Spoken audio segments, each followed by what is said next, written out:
السلام عليكم. عاملين ايه واخبار يومكم؟ يا رب يومكم يكون بخير علينا وعليكم جميعا يا رب.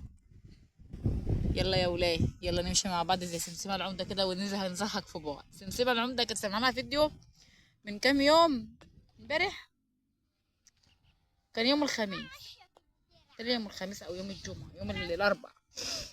كانت بتسجل فيديو، مسجلة فيديو معاكم في الغيط، كانت عاملة لايف في الغيط مباشر. اللهم صل على حضرة النبي. كانت زهقانة يا حبيبتي، انا حاسة بيه، والله حاسة بها يا ولاد. والساقية وراحت قعدت عند الساقية بتاعتنا زي ساقيتها هي، بس طبعا انا مش سمسم، انا مش سمسم يعني عشان تعملوا لي لايك وتكبروا القناة وتوسعوه. اللي رزقها يرزقنا، اللهم امين. على فكرة احنا ولاد بلد واحدة، على فكرة منطقة واحدة، بينا وبيننا ما يكملش ربع ساعة، بس والله العظيم صعبت عليا النفر. يعني بيحس ان هو في نفس الحوارات الكلام والكده، بيحس بالنفر. احنا بشر يا وليه، والله احنا بشر. اللي بشوفها من قدام الكاميرا بيقول يا ما هنا يا ما هناك، ما انتش عارفه ايه اللي ورا الكاميرا، ما انتش عارفه ايه اللي ورا الكاميرا. ربنا يعينها ويقويها، ربنا يعينها ويقويها احنا انتوا، اللهم امين يا رب العالمين. بس يلا، هي برضو الدنيا اتبنت للتعب والشقا، الدنيا دي اتبنت على الشقا والتعب، ما اتبنتش على الراحه. والله اتبنت على التعب من الشقا يا وليه. مش عارفه يعني، احنا يا فلاحين، يعني ممكن يكون المدن حلوة عننا وعن عيشتنا، ولا احنا اللي عيشتنا احلى من عيشتهم؟ احنا بنقول احنا عيشتنا احلى من عيشتهم لان احنا قاعدين في خيرنا وقاعدين في اراضينا وقاعدين، لو زي ما بيقولوها لو مشينا على الراس بناكل وبنشبع. هم لازم ينزلوا ويشتروا وياكلوا ويشربوا، اليوم اللي ما بيصرفوش فيه بيصرفوا فلوس. لكن احنا لو طلعنا كده وخبطت على واحده جارتي بطبخ وبعمل احلى اكل. لكن هم ربنا يعينهم في الغلا اللي احنا فيه دي والايام الصعبه دي، ايام صعبه قوي، وايام زهق، ايام زهق وايام ملل.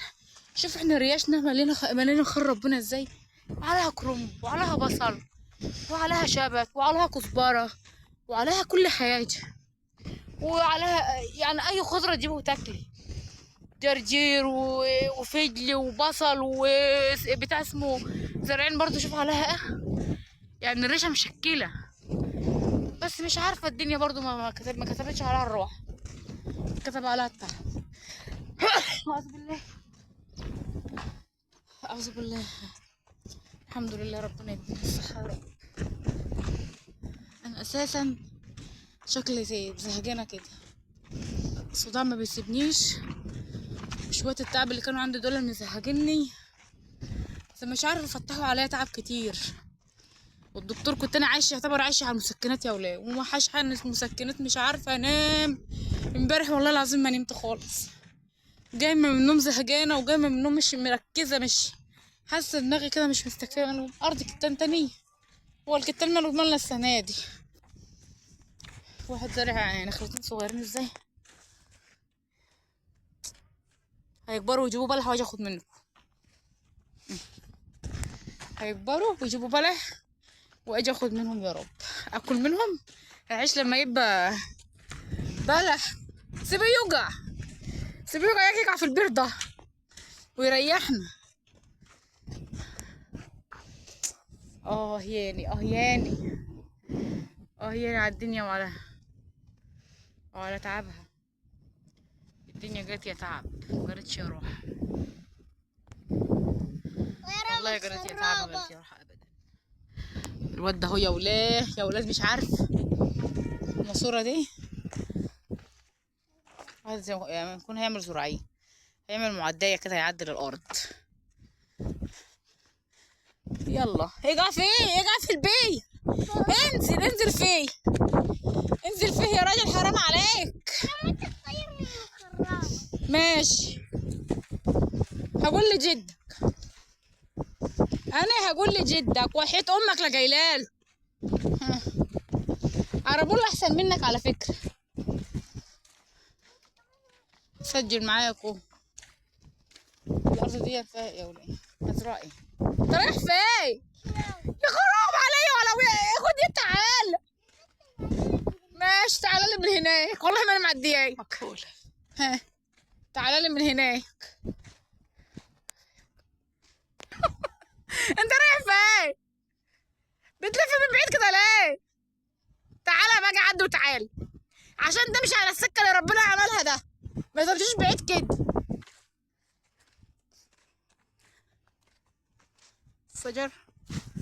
الشجره دي انا بتبشر بالشجره دي. وادي يا محمد بحب الشجره ده على فكره، كنت اول فيديو عملته عليه، اول فيديو عملته كانت الشجره دي كنت بتكلم عليها. يعني فعلا يعني خلقة ربنا. هي شجرة صمت، بس سبحان الله طلعت معوجة وطلعت لله فكت. عاملة ازاي؟ شوف الشجرة، سبحان الوهاب الخلاق يا ولاد. شوفوا هي طلعت مزروعة، كانت مزروعة هنا اهي، لا هو المفروض هنا هنا يا ولاد، هنا وطلعت وتعوجت وطلعت وتعدلت تاني. سبحانك يا رب. ربنا ده يعني عنده قدرات على كل حاجة. تعالوا نروح نزور الناس الميتين ده، هم ونسكت. تعالوا نروح نزورهم. كانت العرب هنا من فترة، كنت عايزة أعمل معاهم توك توك. توك توك صحيح. كنت عايزة أعمل معاهم والواد كان عند البيت هناك، وكنا عاملين عليه معاه قبل كده فيديو. قال احنا عندي ناحية التالت تعالينا هناك، قلت له مش هجيلكوا والله العظيم، ومش عارفة ايه اللي سهاني، طبعا عيات ودرسي والحمد لله اهم مشوا، ما حضرتهمش. كان بيقول تعالي اعملي معانا تاني فيديو واحنا بنحلب البهايم، تعالي لنا بعد العصر على طول، احنا بنحلب البهايم بعد العصر، تعالي معايا تعالي لنا يعني هنا. قلت له هجيلكوا، بس جيت مش بقى تعبت وعيات، ما نهتهمش، وهم راعوا الارض وسواهم ومشوا. كانت الارض دي كانت مزروعه حاجه وخليت واتزرعت اهي، شكلها مزروعه بصل، بس بصل بتاع الاكل. الدنيا عندنا جميله ازاي وخضرتها. حد عنده جمال الدنيا دي ولا عنده؟ حد عنده الخضره الجميله دي؟ حد عنده محمد يا ولاه؟ محدش عنده محمد طبعا، انا بس اللي عندي محمد بيزهق فيا.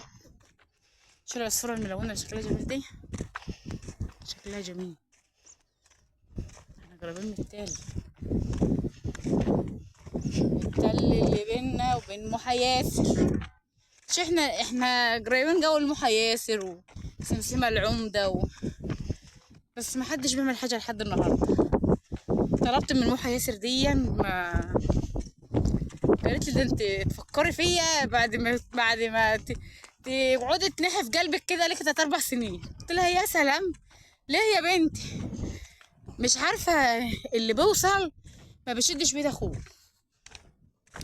هي اساسا الدنيا دي دنيا وحشة، دنيتنا دي دنيا وحشة. عمر يا ولاد الشبعان بتفت للجعان زي ما بيقولوا، هي دي المثل دي مش كده. وانا عيلة صغيرة كده لما كانت وحماتي دي على فكرة خالتي يا ولاد، عشان نعود حد يقول لي انت كنت على عيلة، وجدي والناس الكبيرة دول لما كانوا يقولوا امثال كنت استغرب في كلامهم وامثالهم، بس فعلا عمر الشبعان ما فت للجعان.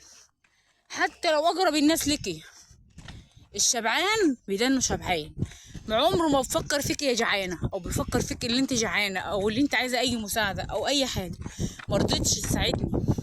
ده الكلام ده من اول ما فتحت القناه، يعني كنت فتحتها قعدت كام شهر، الكلام ده كنت طلبت منها الطلب ده في الصيف، ما رضيتش. لما هي ما رضيتش بقى هروح لسمسمه العمده، كنت عايزه اروح لها وما رضيتش اروح. قلت اللي يجي من ربنا احسن ما يجي من العبد، اللي يجي من ربنا والله يا ولاد احسن من العبد. دايما خلي بينك وبين ربنا ثقه، انا بيني وبين ربنا ثقه جامده قوي الحمد لله. ربنا ما بيحرمنيش من حاجه انا بديها ليا. هي صح انا بتعب وبشجع اما بوصل لها، بس في الاخر ربنا ما بيكسرش بخاطري وخاطر كل اللي زيي، وعمر ربنا ما هيكسر بخاطري وهحقق لي نفسي فيه. انا نفسي قناتي تكبر واحقق منها اي ربح واعمل منها اي رزق ليا ولعيالي. وجوزي على قد حاله، مش هقول لكم ان هو يعني احنا ناس عندنا احنا الحمد لله. احنا كلنا كل اللي عملنا اي حاجه من تعبنا وشقنا نوفل، تعبنا وشقنا كتير. اشتغلت في الغيط واشتغلت في كل حاجه، بس ما اشتغلتش فيها. ويعني تعبت صراحه، يعني تعبت معايا. وهو والله يا ست نفسي انني هو طوال سايبنا ومسافر عشان ان احنا نقدر نعيش في وسط المستوى اللي احنا نقدر نعيش في وسط الناس، نقدر مستورين قدام الناس. مسؤولية جامدة ان انتي تكوني اتخلقتي كده من غير اي رصيد معاكي.